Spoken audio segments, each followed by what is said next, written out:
Hi, my name is Tim Patry, and this video is about the stock market, what's wrong with the stock market, and how major market makers are essentially cheating the system and breaking the rules of economics. It's it's a mess in the financial industry right now because market makers and big banks can just break economic rules, basically break the free market to get rich. And all the investment in the stock market is essentially at risk. Any stock that you or your pension is invested in is at risk at all times, and I'll explain why right now. Basically, whatever stock you're invested in, the price is a lie because the price can be manipulated, and therefore the price is whatever the financial industry insiders want it to be. First, let's talk about how normal people make money in the stock market. We're talking about just Bob, your grandfather, or somebody who's investing a pension fund or something. So normally they buy stocks when they think the stock is low and they expect the price of the stock to go up, or they just buy stock in companies they think will increase in value over time. They purchase at some price and get dividends sometimes while they are holding the stock, and then they sell ideally at a higher price. And the difference in the buying price and the selling price is how much money they make on the stock. Notice that price is a big deal in this whole process. Price, according to the first definition I found on a Google search, is the amount of money expected, required, or given in payment for a thing. Seems not too controversial. If you buy 1,000 stocks for $23 and then sell 1,000 stocks for $24, you just made $1,000. If you bought on Tuesday, September 9th and sold right about now, you would have made around $2,500. A lot of work goes into analysis to determine what people think will happen to the price um, in the long term and short term, whether or not a stock is overvalued or undervalued. For example, the total value of the company GameStop is $11.44 billion as of right now. The problem, as I'll explain in this video, is that the price is a lie. Now you may look at some stock and say, hey, no, look, according to the fundamentals or the financials, the stock is correct on this or that stock. But there's absolutely no certainty to that effect because of the existence of shorts and naked shorts. Those are the problems we'll deal with, especially naked shorts, in this video. Naked shorts are the tool by which makers and financial industry insiders just break all the rules of economics. They do this by breaking the concept of supply. Market supply of a product is the number of units of that product available to be bought. So, one great example is the number of stocks you can buy. Higher supply means lower price because people who will buy the product at a higher price already have it. The concept of supply necessitates scarcity. Scarcity is the idea that there's only so much of a thing that exists, or at least exists to be bought. If I want to buy art by Da Vinci, there's only so many Da Vincis that have ever been created. This is one reason why art from certain artists goes up as soon as that artist dies, because nothing else will ever be forthcoming. Supply requires scarcity to function. Please bear this in mind as we find out how market makers and big banks have destroyed the concept of scarcity completely. Market demand is the magnitude of desire potential customers have for the product. The more customers want the product, the more they'll pay for it. The greater the demand, the higher the price. In the stock market, if people expect the value of a company to go up drastically, or if they expect the price of a company to go up, they might have greater demand for that stock, and therefore be willing to pay more for the stock. Supply and demand are often shown as a graph where demand is shown as a downward slope and supply is shown as an upward slope. The place the two slopes intersect is the price of the product. This is a fundamental concept in economics. In economics, relationship between the quantity of a commodity that producers wish to sell at various prices and the quantity consumers wish to buy is supply and demand. It's the main model of price determination used in economic theory. So when people are looking at the price of stocks and trying to determine what the value of a stock is, normal educated people use this supply and demand concept to determine and analyze the value of stocks. This is essentially the rules of economics, the laws of economics.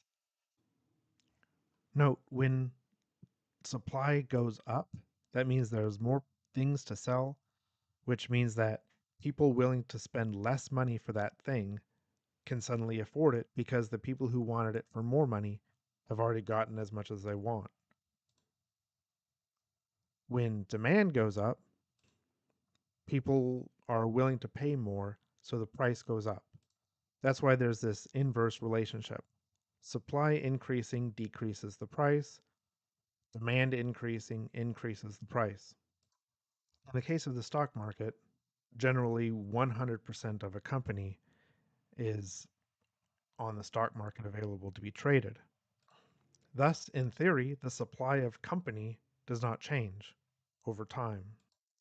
It's just the demand for the company that changes based on outlook of the company or financials of the company or basic market sentiment or whatever. Manipulation of a stock price is generally done in two different ways. There's the pump and dump scheme, where a bad actor buys a bunch of shares of a company and then tries to affect the demand of others by hyping up the value of that company and then sells all their shares once the stock price has gone up and the value of those shares is lower than it was before it was pumped. So it basically results in all the buyers buying something at an incorrect price. The other way to affect the price is short selling. Short selling is essentially a bet against a company, but the process of short selling actually increases the supply of that security in the market. Therefore, all versions of short selling are price manipulation. And all forms of short selling decrease the value of it decrease the stock price. Now, when you're betting against the stock price of a stock and the act of betting against that stock price actually brings down the price, it might seem like you have a winning strategy because the act of betting against it fulfills your goal of reducing the price. Once again, let's review the process of normal investment. You buy, you wait a while, and then you sell. Your sell price, ideally higher than your buy price, minus your buy price equals your gains. So if you buy 1,000 shares at $100 and then sell the 1,000 shares at $110, then you just made $10,000. That's your gains. The process of shorting is a little different. In the case of a short investment, you have to borrow shares from people for a fee, or from businesses, or from whatever. Whoever owns the shares of the company you're trying to do a short investment in, you have to borrow from them. So you have to find people willing to loan you shares. They're betting against themselves. Well, they're letting you bet against them. And in the process, they know, ideally, that you will be damaging the price in the process. So they let you borrow shares to bet against them because you pay them to do so. So there is a fee with it. So a lot of times brokers will encourage you to lend your shares. They get a lot of the fee, but you get a little bit of the fee. And if you're going to hold your shares for a long time, you get that fee. Although you are harming yourself and everybody else who is invested in that company in the process. So it's already a little bit not ethical. Then the short seller sells those shares on the open market. I mean, it's done through a broker, so normally it's just part of the process of doing a short sale. So you don't really hold the borrowed shares. Just as part of the naked short selling, or sorry, part of the normal short selling, those shares are borrowed and then sold. The the thing that really matters though is that you have an obligation to buy those shares back and give those shares to the person you borrowed from in the future. So you tell somebody, hey, I'll give you some money to borrow your shares, immediately sell them, and then buy you shares in the future to give back to you. So you hope the price drops because then you can buy back for less than you sold to fulfill your obligation. So the math is almost the same as a normal investment. You just do the process backwards. You first sell the shares with an obligation to buy, and then you buy them back, and your gain is the sell price minus the buy price minus whatever fee you paid to do the whole process. A lot of people love this idea. They love the idea of being able to bet against a company that they think is overvalued or that they don't like. Sometimes when you're betting on a company, you're kind of betting on a market. Whereas when you're betting against a company, you can bet not against the entire market that company operates in, but against the management of the company if you think the company is mismanaged. It still seems a little weird because when you do the process, you are increasing the supply of that share. So let's say there's 100 shares that exist for a company. One person who owns 10 shares might let you borrow 5 of those shares. You sell those 5 shares at the market price to the people who are willing to spend as little as possible on those, right? These people are the lowest bidder, the people that buy the shares. The end result is that 105 shares exist for a company that only ever created 100 shares. So you're selling those last 5 shares to people who are not willing to pay market price for the 100th share. This brings down the price for everybody because it breaks scarcity. Instead of having 100% of an item, as in the company, on the market, you have 100% of, sorry, you have 105% of that company sold. Sure, there's an obligation to buy back those last 5 shares, but the fact remains that from a supply and demand perspective, the supply of that company equals more than 100% of the company that exists. Now, if the company is horribly mismanaged, they miss their earnings calls, their revenue drops, their industry becomes obsolete, then the person who sold the borrowed shares can just buy the shares back for much cheaper, give them back to the person they borrowed from, and make a bunch of money. Yay. If things go wrong and the company somehow manages to increase in price, despite the fact that more than 100% of the company is sold, then you can lose lots of money. Let's say you borrowed 5 shares of a company that sells shares for $10,000 a share, and the price of the share triples to $30,000 a share. Suddenly you're on the hook for the difference, and you have an obligation to buy those shares at a higher price to return the shares to the person you borrowed from. So shorting a company is higher risk than just buying shares of the company because when you buy shares, you can only lose as much as you invested. Whereas if you short the company, you can lose a whole lot more if the company increases in value.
What happens when you have a company that has a total of 100 shares created, each worth 1% of the company, but a total of 105 shares, or 110 shares, or 150 shares are sold on the open market? Price shown on the New York Stock Exchange will be for the 150th share, not for the 100th share. In that case, the price is a lie because the price, by definition, is for the last unit of a finite resource. If you look at the price of a stock and see it has some number of price, you don't know if that's the price for the 100th share of the stock or the 1,000th share. You just don't know. And this is only considering normal short investment, borrowed shares. This is the ethical version of short investment. This is the nice flavor of breaking supply and demand. It gets worse. Before addressing that, though, let's talk about one more lie: market cap. Market price is the share price of a stock times the total number of shares sold. That's what it's supposed to be in theory. That's what they claim. Let's look at GameStop again. Share price right now is 25.53. This number up here times the total number of shares that exist as reported by GameStop equals the market cap. But, but what happens if more than 100% of that company is sold?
The existence of short selling makes the market cap false, makes the market cap who knows what. The market cap is only a meaningful number. It's only a meaningful value if the total number of shares sold is the total number of shares that exist. It's only meaningful if the price is true, but the price is a lie. You read these analyses, or you look on these websites, and the market cap is calculated for you. Um, Basically, all your brokers, Yahoo Finance, Google, they all do this market cap analysis or market cap calculation. But do they account for naked shorts or regular shorts? No, they don't. They just do the simplistic one number times another number. But the number of shares that exist is greater than um, the number they're using whenever they are doing their calculation, and the price of the stock is wrong when they're doing their calculation. They're trying to calculate the value of 100% of the company when more than 100% of the company is sold. So why put it here? Why show these false numbers to investors? I can't tell you. I'm guessing it's not good because it can do no good for a normal investor who's not critically thinking about the fact that the price is a lie. So for a non-critical investor, it's just sitting here basically as bait, as a trap. You cannot use this market cap for any company that you think might have some naked short selling or some regular short selling. Let's look at another example of a weird situation with market cap. This is Tesla. It is currently trading at $410 per share. Back in 2019, it was trading for $20 a share or so.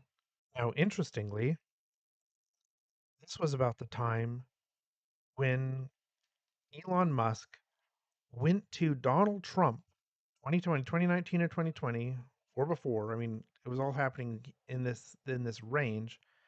Elon Musk went to Donald Trump and requested US government funds, and he got them.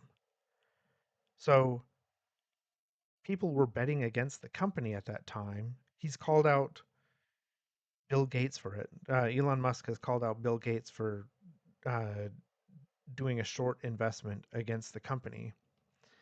And it's very possible that all the people betting against Tesla could have been proven correct, except Elon Musk made the choice to go request government money from Donald Trump, and he succeeded in getting that money, and he succeeded in turning the company around.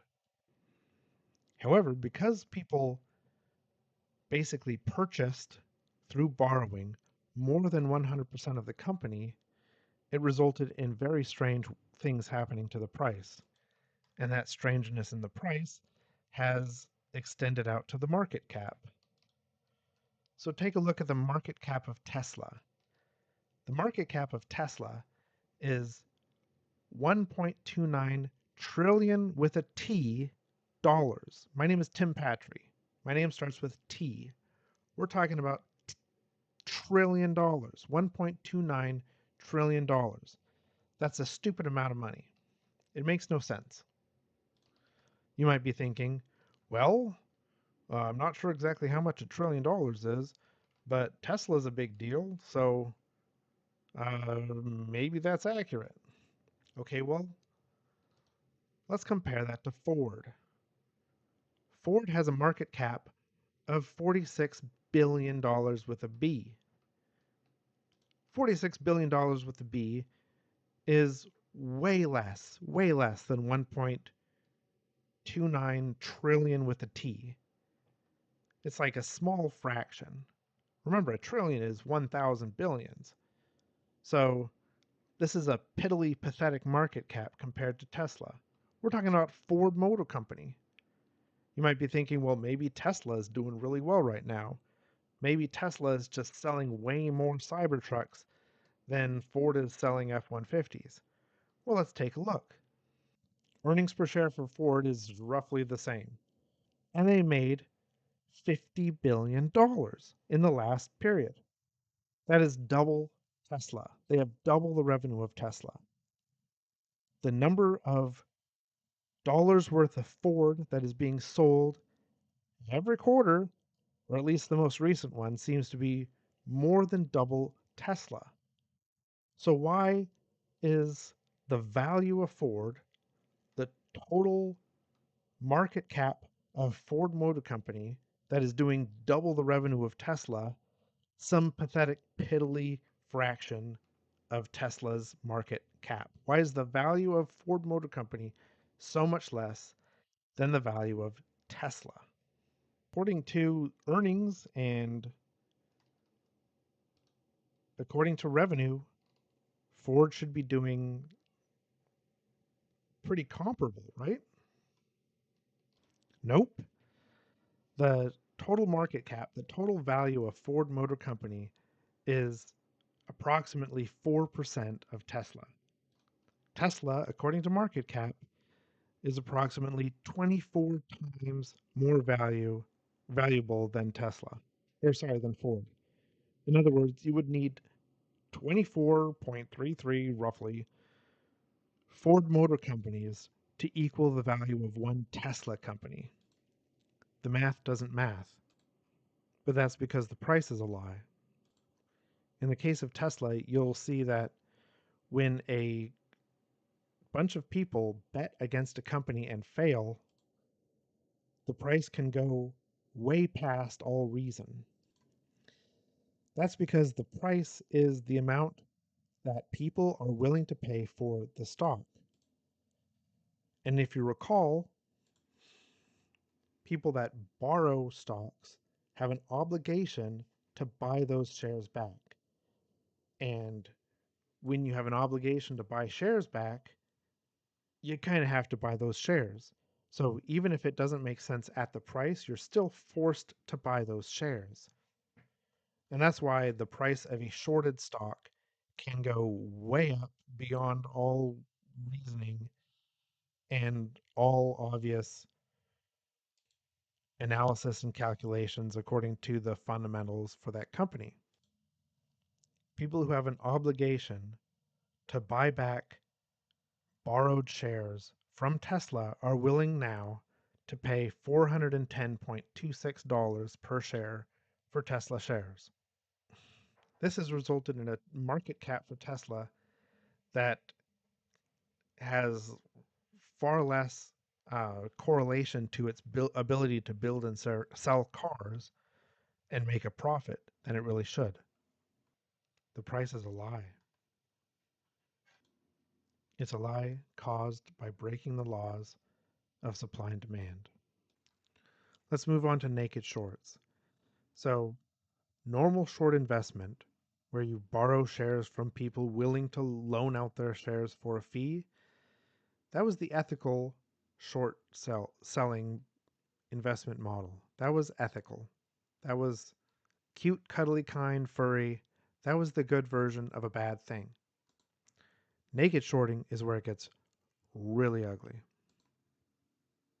So we just talked about how with regular short investment, the investor has to find a person and pay a fee to that person to borrow their shares.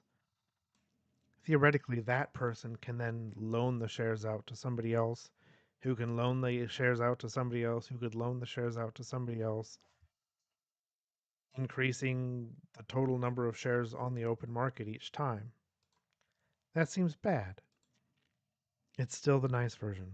It's still the version where people have to make the effort to go find a person to borrow shares from to then sell those shares. Financial industry insiders called market makers that can sell naked shorts. They can just sell shares that they didn't have to go borrow, that they just make up. Theoretically, there's some guidelines and guardrails. According to Investopedia, naked short selling is a controversial practice where traders can sell assets, in other words, shares, without first borrowing them. This can cause a supply shortage for shorted securities, potentially impacting market prices. Despite being largely banned in the US and EU following 2008 financial crisis, the practice persists hey, due to regulatory loopholes which affect market stability and transparency. Remember that transparency bit, that's why the price is a lie. I recommend you check out Investopedia and just look up naked shorting in general. I don't have time in this video to go into the whole thing, but you can see it causes market volatility. It involves selling shares. In other words, it's selling percentages of a company that haven't been borrowed, meaning the supply and the scarcity just get absolutely wrecked. It gets ignored. Uh, Supply and demand and economics just gets pooped on, just kicked around.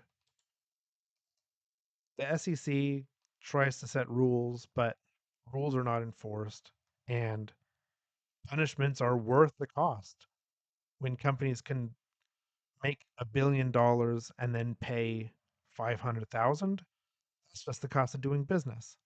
As you can see here in the rise in supply, uh, each time you raise the supply, the price goes down. Just take a look at the graph on the left. How far can that supply be pushed to increase it? I mean, you can't increase the number of cars created per year from, millions to trillions, right? It's there's a limit, like just reason and physics and physical reality limit the number of cars that can be created and thus the supply of cars on the market. Uh, Stocks, just numbers in a computer at the end of the day. And naked short selling can create possibly an unreasonable amount of supply of stocks to the point where who knows how many times the total number of shares of some stocks have been sold. There's no transparency either, because if market makers had to disclose how many naked shorts they had created, then people would be able to quantify how undervalued the stock was, and that would undo the entire effort of the market makers to manipulate the stock price. Now you might be thinking, hey, this cannot be legal. It doesn't make any darn sense for financial industry insiders to just sell as much of a company as they want, especially since it devalues the share price of the company. Wouldn't most companies not want their shares to be shorted at all? Wouldn't they want naked short selling to be definitely off the table? Yeah, of course. Sometimes a company needs to raise new capital, and so they might sell more shares.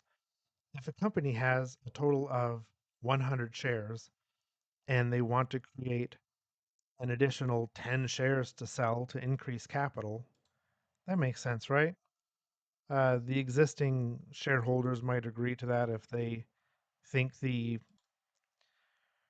resulting ability of the company to make money would still be worth it to them in the long run because, say, the company can build a new plant and double its revenue. That works, right? However, if a company has been shorted or naked shorted, the price is a lie. So they cannot sell any shares and get the value for those shares. If a company has 10, or sorry, if a company has 100 shares in existence and they want to sell shares number 101 through 110, those additional shares should have the value of number 101 through 110. However, the market makers or normal short seller investors have already sold those shares. The total amount of the company on the market might be already 150% of the company existing. So the company can't get the value for 110% of the company because somebody else has already taken that value. They've already dipped into that supply and reduced the price due to selling that amount of supply. In other words, selling that extra 10 shares should reduce the price from P0 right here down to P1 right here. That represents 10 shares, right? A quantity of 100 would go to a quantity of 110. That is 10 shares. But what if the price has already been reduced by 50 and they want to sell 10 more? The price is already way over here or here. Or like, I mean, you're I guess you'd say right here. The price would already be down here. So they can't get the value which should be up here for the extra, the extra dip in supply and demand because that value has already been stolen by the short sellers. Best case scenario by somebody who borrowed the shares, worst case scenario by a naked short seller who just took that value. So companies selling their shares cannot get true value for their shares because that true value has already been taken by others. This idea of naked short selling can just absolutely wreck new technology businesses in America, and it has. Um, a lot of times, a new technology business will have a business model that makes sense as long as bad actors, such as naked short sellers, don't exist. They might come up with an idea and then sell 10% of the company to raise the money in order to create a prototype. A bunch of early adopters come along and say, that's a good idea. I'm willing to invest in that because I expect that to turn into a technology company that will make a ton of money. Then the company goes along, creates the prototype, and proves their idea is workable. They then have in their business model the plan to go to the market, sell the rest of the company, or another maybe 80% so that the owners can keep 10%. Anyways, the idea is to sell a bunch more of the company in order to raise the capital to create factories and stuff in order to sell the technology product. Once they're at that phase, that additional 90% should be able to sell for a much higher price because the idea is not just an untested idea, but it's an actual working prototype. The technology has been proven. It's a far lower risk to investors. So then they go to the market to sell the product or to sell shares for the company, but 100% of the company is already sold. Or, a bunch of shares have already sold that don't exist. The price has already dropped from P0 to P1, and they can't get fair market value for those shares. They because those shares have been sold even though they didn't exist on the market at all. And some other company, some market maker has already obtained that value. So the price they can get is lower, possibly much lower, depending on what percentage of the company has been sold, even though it didn't exist. The price is a lie, ladies and gentlemen. The price is a lie. It's a lie because the supply is greater than 100% of the company. So these guys are selling more than 100% of the companies on the New York Stock Exchange. Now, they might point out, hey, it's fair because they have this obligation to buy back those shares. So, in the end of the day, it all comes out in the wash. They buy back the shares and then give them back to the market. And then at the end of the day, the total amount of the company that exists on the market is 100% again. Financial industry insiders had a shred of ethics, then I believe they would do this thing. I have not seen evidence for that, though. This is Ken Griffin. Ken Griffin runs and owns, in large part, Citadel Securities, if I understand correctly. Citadel Securities pays Robinhood payment for order flow, meaning that Robinhood directs a bunch of their trades through Citadel Securities, a market maker, so that Citadel Securities can manipulate the stock. They've found evidence on Reddit. Just Google Ken Griffin lied under oath, and you'll see the evidence for the claim that Ken Griffin lied under oath during the whole GameStop uh, situation when people testified before Congress about what happened there.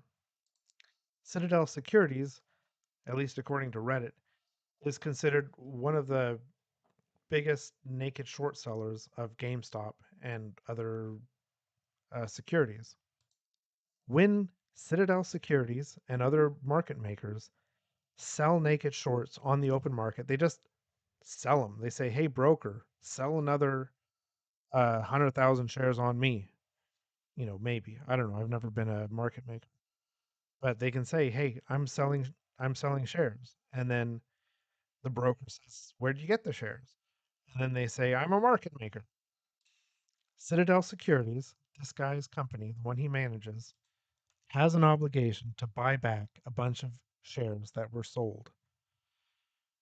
On the books of Citadel Securities, they have to address this issue. They have to account for the fact that they have sold shares and now have the obligation to buy.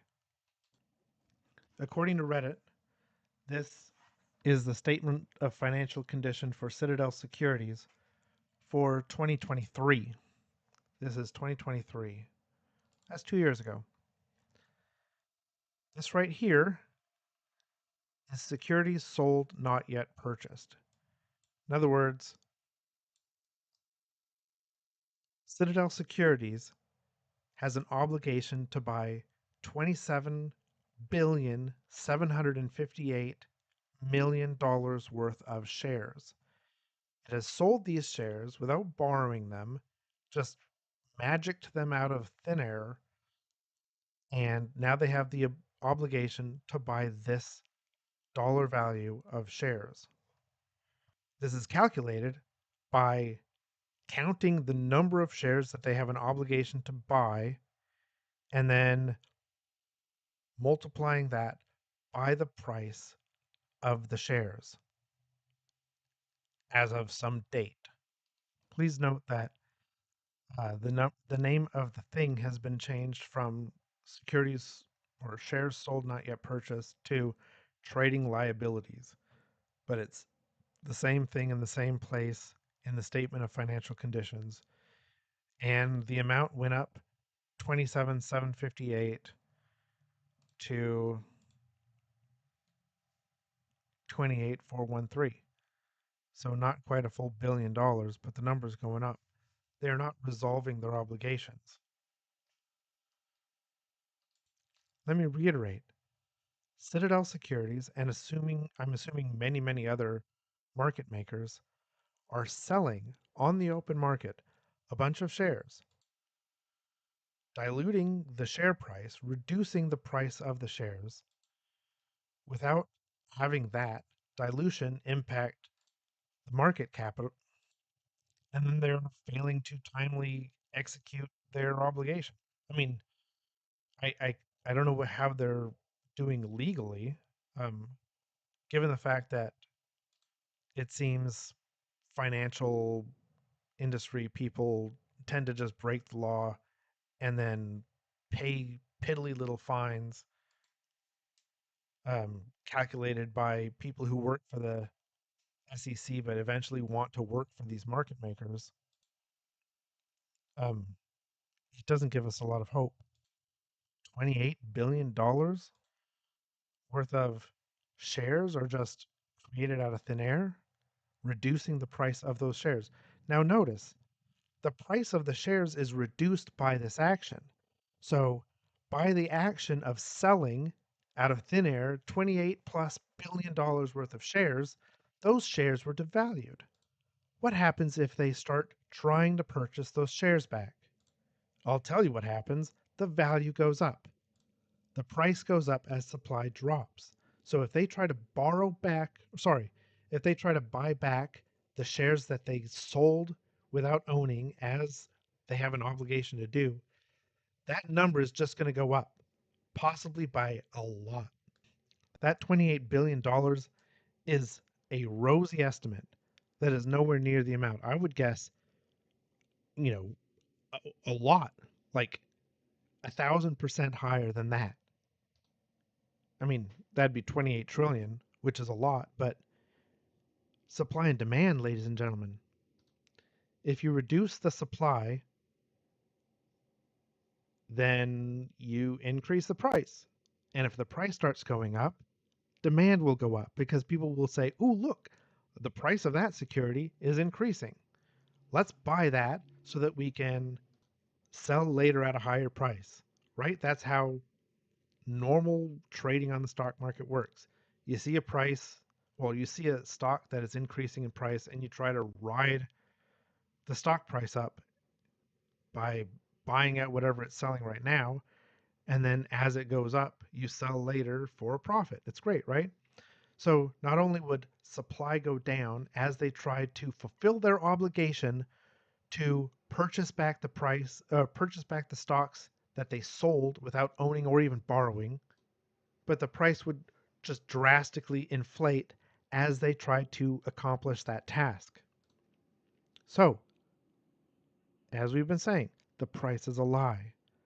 The price of the stocks on the New York Stock Exchange and the price of the total shares sold not yet purchased. Check it out. The the total assets of the company is 58 billion. The total liabilities of the company is 52 billion. So theoretically the investors have 6 billion worth in capital. But if they ever tried to fulfill their obligation and buy back those shares that they manufactured and promised to buy back, even if the cost only doubled, and I think it'd be more, but even if the price only marginally increased, which we know it would increase because that's how supply and demand works. If it only marginally increased, it would still put the company underwater. Member capital would be zero or negative, and the whole thing would crumble. So, if we agree that this right here, securities sold not yet purchased at fair value, is an obligation, right?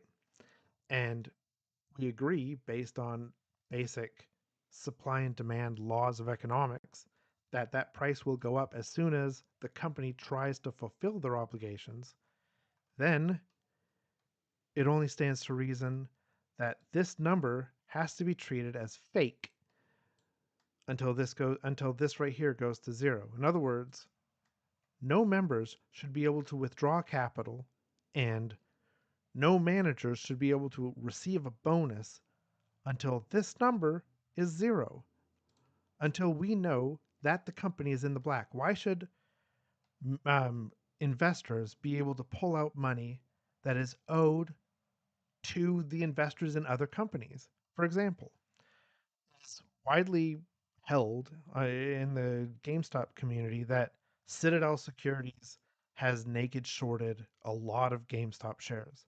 So they have an obligation to buy GameStop, right? And what if the process of buying GameStop would cost uh, $50 billion, right? Because you are trying to buy things that don't exist. Not really. I'm sure you created it, but you're buying, some amount greater than 100% of a company, and you have to try to get it back.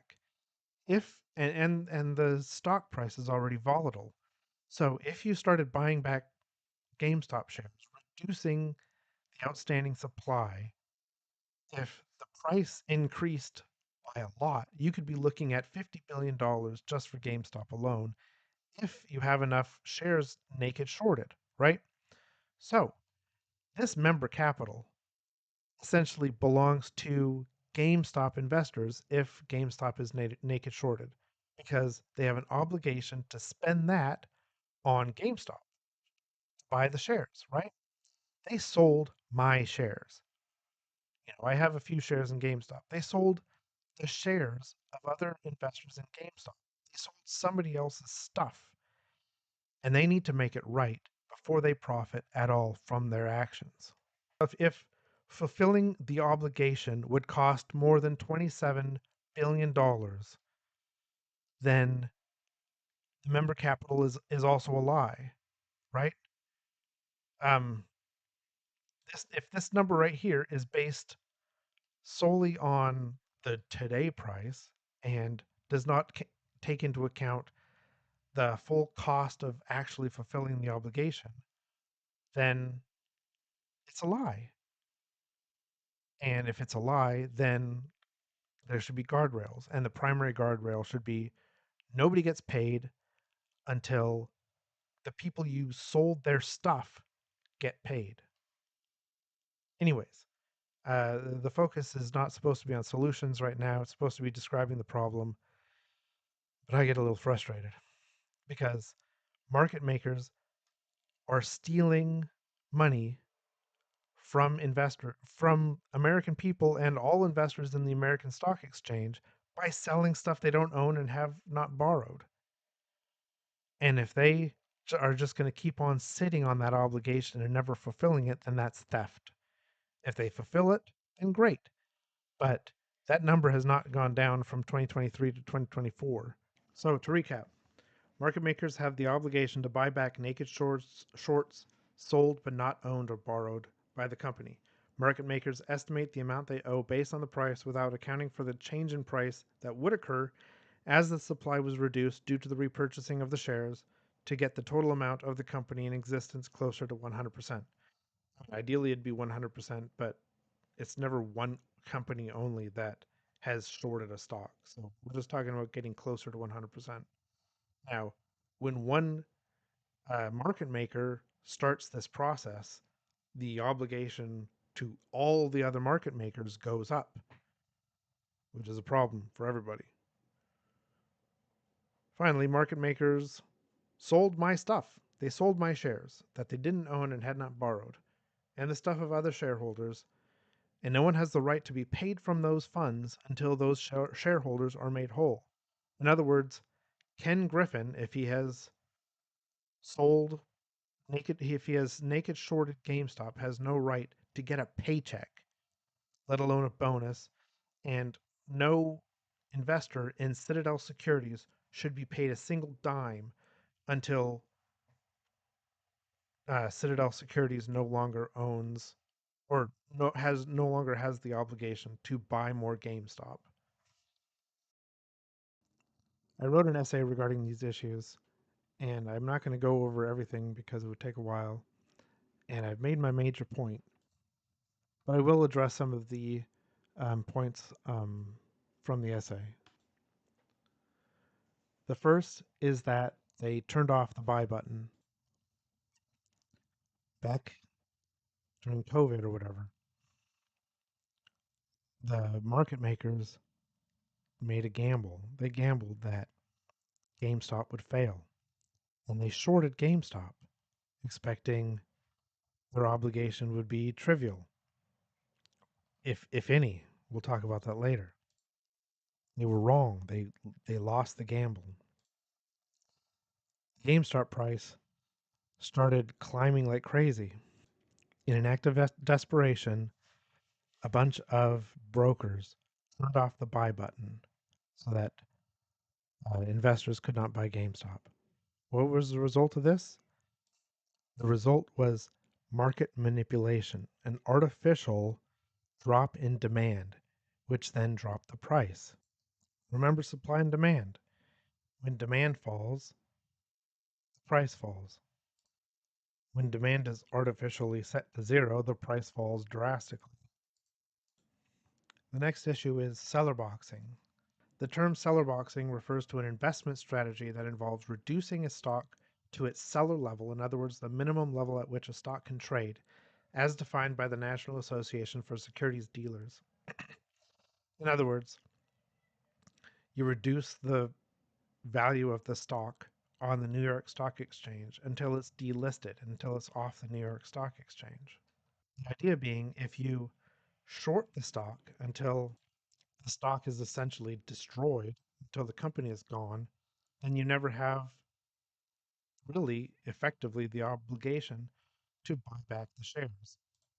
In other words, naked shorts can be used to sell on the open market so many shares of a company that the price drops, even though the company has value, the market cap and the price drops to the point where it cannot be listed on the stock exchange. This is blatant market manipulation, price manipulation, lying about the price, and the result is selling something you have no intention of repurchasing. Remember, naked short selling is selling something you have not borrowed and do not own with the obligation to purchase it once again in the future. Seller boxing flies in the face of the entire intent of this idea and cannot be justified in any circumstances. The next issue is sort of a pile-on effect. The idea is that if one company starts attempting to naked short a company into oblivion, then it makes sense. There's financial incentive for all the other market makers to join in on this effort. Everybody benefits if the company goes out of business. As previously mentioned, the process of naked short selling, especially for new technology companies, is extremely destructive to the industry. So there's been research showing that the process kills innovation in America. Um, most of America's income comes from innovation, right? Uh, the big seven or five or whatever it is, it's innovation. It's Microsoft. It's companies that don't create products like big old things so much as highly advanced technology invented in America. Well, this process of well, the market makers and bad actors in the financial industry are killing innovation in America, according to some studies. The existence of this practice of naked short selling is extremely risky to the entire financial industry, right? If a bunch of players are doing this thing and they're not getting caught and they're making other gambles, we're at risk of the entire system failing, like in The Big Short. Um, the greed of these people, of these businesses, is unmeasurable. And so they take risks. And every act of naked shorting has potentially infinite risk. Even a little bit of motion on the supply side can result in large price action. So, in other words, in the case of GameStop, it's considered a volatile stock. If a market maker starts trying to close their position by buying back shares, as is their obligation, if they start to do that, the price can just skyrocket. If that happens, the entire value of the company can suddenly be completely eclipsed by their obligations. I suspect that Citadel Securities LLC and many other market makers at this point cannot fulfill their obligations and remain in the black. I think they've taken the risks. Their risks have caught up to them, and they're now have greater obligation than they have assets. And every single uh, person or market maker in that scenario essentially has negative assets, but they're just ignoring it. I don't know if they're paying off SEC or politicians or what's going on. I do not know. But I do know that if Citadel Securities is sitting on $28 billion worth of obligations to buy, then the actual obligation is much higher. And if the obligation is any higher than it is, these market makers with naked shorts are taking extreme risks. And if you take extreme risks and you lose and you have no money, you should not be making more risky choices. The free market basically says that if you fail, you die, right? As a company. But if you can just not fulfill your obligations for a long time, you can keep making choices, taking risks, and like have accumulated debt worth many, many times your assets after a while, theoretically. There's no excuse for letting market makers make risks over and over and over and over and over with money they don't own, selling stocks they never owned. Like, if they don't own the money that they have, if their investors have no right to the money they've invested anymore because they invested in a company that used naked short selling to take risks they could not afford, that's stealing, right?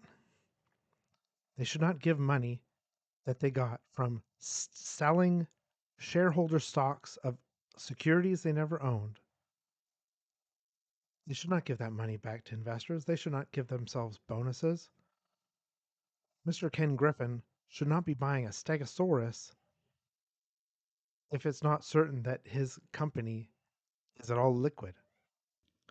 So if you've been paying attention, you might be under the impression that there is something wrong in the American financial system. The word for this is moral hazard. Moral hazard is the risk that a party has not entered into a contract in good faith, like they don't plan on fulfilling their obligation to buy, or has provided misleading information about its assets, liabilities, or credit capacity. For example, they're lying about how much it's going to cost to fulfill their contractual buyback obligations. In addition, moral hazard might also mean a party has an incentive to take unusual risks in a desperate attempt to earn a profit before the contract settles. In any case, it looks like the market makers and members of the financial elite are acting in bad faith. They're doing wrong things. They're essentially stealing and lying to the people participating in the New York Stock Exchange. It's not a safe place. It's not a good place. It's you're in danger. You're in danger if you're in the New York Stock Exchange. Wall Street bad actors have made choices. Those choices have been they have had the effect of lying to the community, have caused people to make great decisions based on bad information on price or even good information, but the market did not follow the pattern it should have followed because the price can be manipulated and the price is a lie. There have been people who died poor who should have died rich and passed their wealth on to their children. There have been people that have committed suicide because they had nothing, who should have had stuff. People have died. People have died from suicide, like I said. They've died from illnesses they could not afford to, pay to treat when they should have. Taking people's money, taking people's hope hurts. Hurts the people, and there are 1,000 different crimes that normal people who don't have politicians in their pockets can be criminally tried for, that the people stealing billions and trillions from normal Americans and pension funds will never be tried for. And it's enough. These people need to be in cells for the rest of their life. If the poo hits the fan, if the financial sector, if the financial industry starts to implode, politicians will probably end up bailing out a bunch of companies because they have in the past. It's wrong. And at the very least, everybody involved needs to be put away for the rest of time. We're watching the whole Epstein thing go down. We understand that the certain class of people have their own club, they have their own rules. The justice system exists to protect the certain class from the normals and control the normals. And it's not okay. In this case, I don't care what club these people are in, and neither do the rest of the people on Reddit. If there's no bad actors in jail cells, if they're sitting at home after destroying the economy, enjoying their retirement, it's wrong. They're destroying lives, they're destroying a country. If the bad actors naked shorting companies into the ground, destroying innovation, taking money away from pensions and the people that trust the American stock market, if they don't get put away, then why should anybody get put away? Why should there be police or lawyers or judges or any of it? It doesn't mean anything. If the biggest thieves get no consequences, then what does it all mean? What is it all for except to keep them safe from the rest of us? Anyways, there are problems here, and we need a politician or some politicians who have a shred of decency, integrity, wisdom, and something in their nutsack. Lady or gentleman, I don't care. Somebody needs some courage here. That's it for me. We live in a weird time. Lots of people are hurting. So, all the love for all the hurting. Power to the players.